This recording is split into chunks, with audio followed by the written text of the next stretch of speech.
Hello. I am the head of a nonprofit organization, and I have been at this work a long time. And ever since I got started years ago, the world has changed, and the work has changed, and they've both gotten a lot harder. You know, when I started out at this work, the way that we helped people get out of poverty was basically to point them in the direction of a good job. And good jobs were pretty ubiquitous. They were pretty easy to find. Remember those days? You know, we would point people to jobs in construction or in manufacturing, or you could go to work for the city, and, you know, you were set. And you didn't have to have a advanced education to get into these jobs. And when you were in them, they paid enough to support a family. And if it didn't pay quite enough to support a family, well, there was a little bit of help that would be available from the government at the edges, and that would be enough to get you by. And that was great, you know, good way to start. But since that time, there have been a lot of changes in the world around us. And we first started seeing this happen a few years ago. And it kind of got tied up in with the recession. But basically what we started to see was major changes in the kind of jobs that were out there. Now jobs that pay a family-sustaining wage require education beyond high school. And in fact, the majority of these jobs, you have to have at least a couple of years beyond high school if you want to get a wage that will support a family. And in the near future, it's projected that almost 75% of all jobs will require education beyond high school. So this is really complicating things. It changes the dynamics.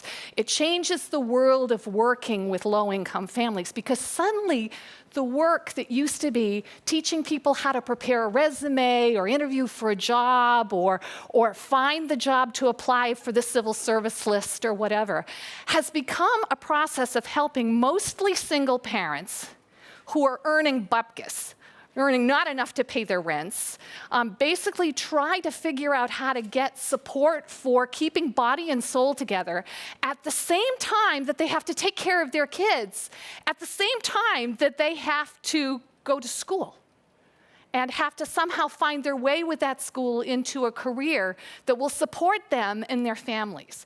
And this is the kind of multitasking, juggling, time-consuming, never getting ahead, trade-off making kind of lifestyle that has to be sustained and sustained well for years and years at a time until these families can finally get into those jobs. And, you know, how do you build programs for that? How do you build programs for that? How do you build programs for people who are every day saying, which do I pay, the heat or the light bill? And what is a FAFSA anyway? And what's a credit and a non-credit bearing course? And my kid has asthma and just called me, and I have to go get him, but I have to take a test, and if I miss another day of work, I'm going to lose my job.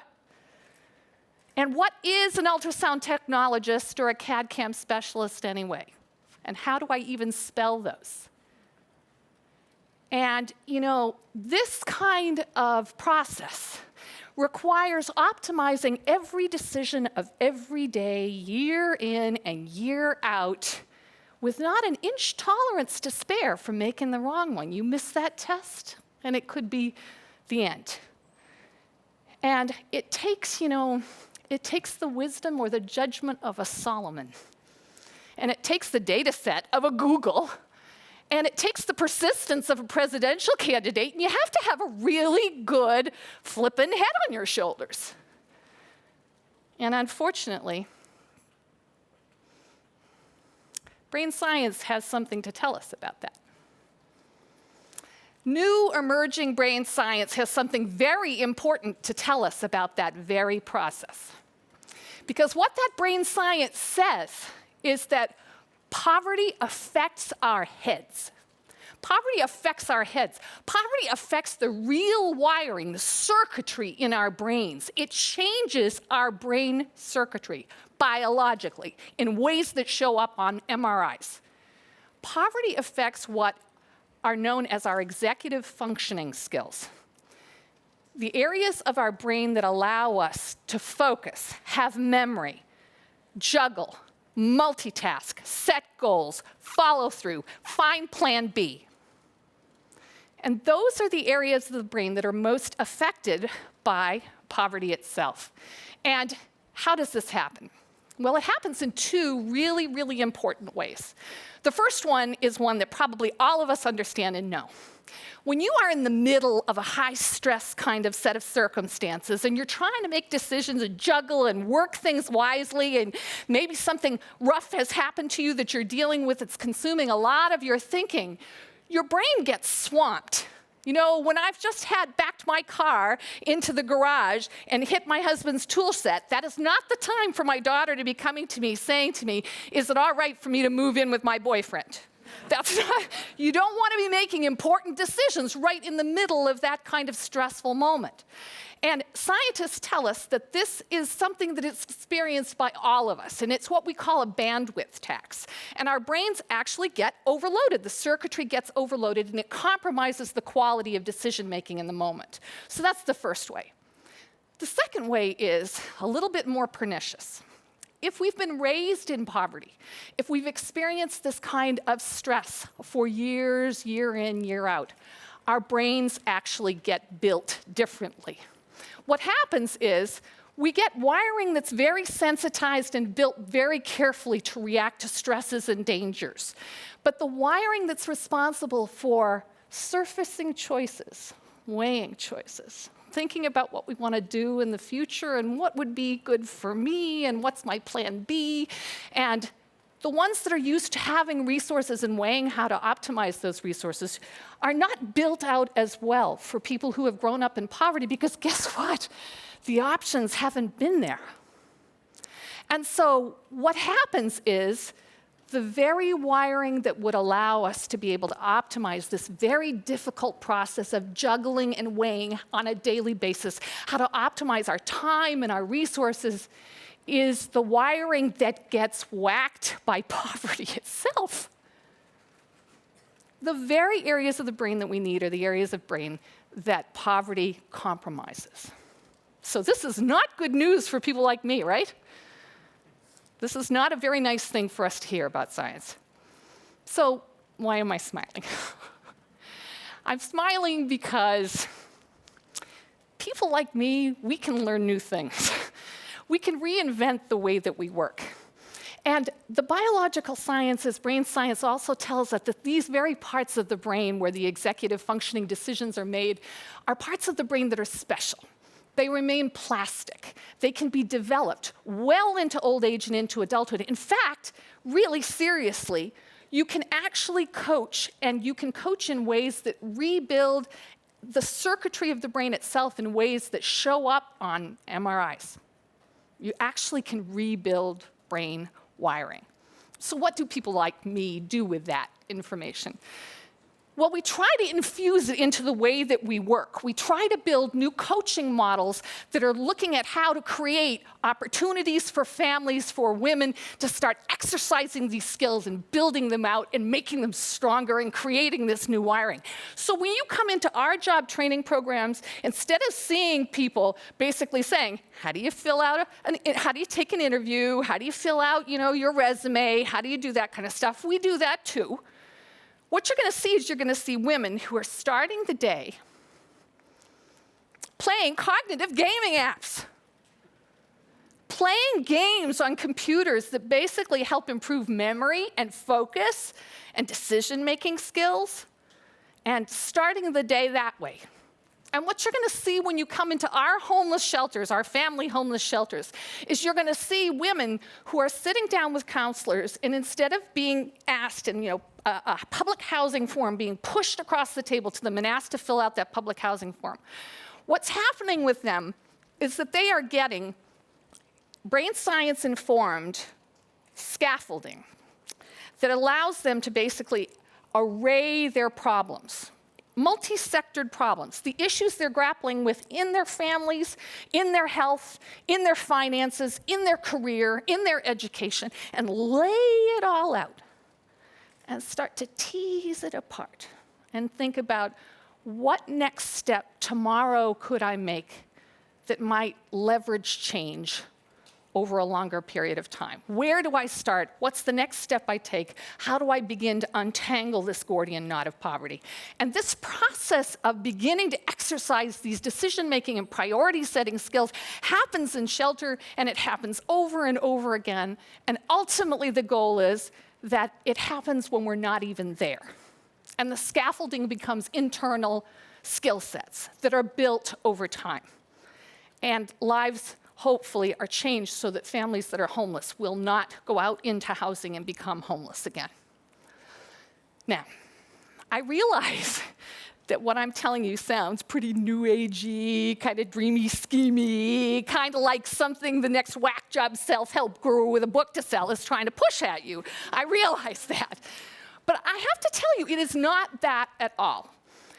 There are major corporations in the United States today selling billions of dollars of this kind of coaching to rich college kids who want to get into law school, who need to have good critical thinking skills demonstrable on those LSAT tests. And they sit down and they take these coaching modules, and on average, they move from the 44th to the 71st percentile after they've been coached. And friends of mine at Berkeley have taken scans of their brains that show new wiring built during that intervening 100 hours of coaching that's demonstrable on brain scans. Not too dreamy scheming. We have neurologists across the country in hospitals everywhere applying these new kind of techniques in order to help people who have post-traumatic brain disorders or have cognitive impairments due to aging. And this is being used in those settings across the country as well. And in early education, these interventions are being used to change and rewrite the way we work with young children, to give them a leg up. So I have to tell you, this is being used widely. We just haven't connected the dots in rewriting the war on poverty. We haven't been taking these skills and saying, how do we begin to use them to change low-income families' lives? So when we started applying these techniques and started using them within our own families, you think, okay, maybe this will give us an edge. The work is not going well, guys. In case you haven't noticed it yet, the issues with poverty are growing. I'm in a growing field. And we now have a quarter of United States citizens who are receiving income-related public subsidies. And the wait lists for housing and childcare subsidies are years long. And government is croaking under the increased poverty rates that we're experiencing in the United States today. So the work has not been going all that great. So we try. 4 years ago, we try. We start rewriting the way that we're doing our work with some of the dimensions that I told you about earlier. And funky stuff starts to happen. Stuff that we had never seen happen before. Low-income moms living in public housing, 37 years old average when they start, people who've been poor a long time, graduating from community college at twice the rate in half the time of the average community college student. Low-income moms buying their own homes at double the rate nationally of single women across the board of any income category.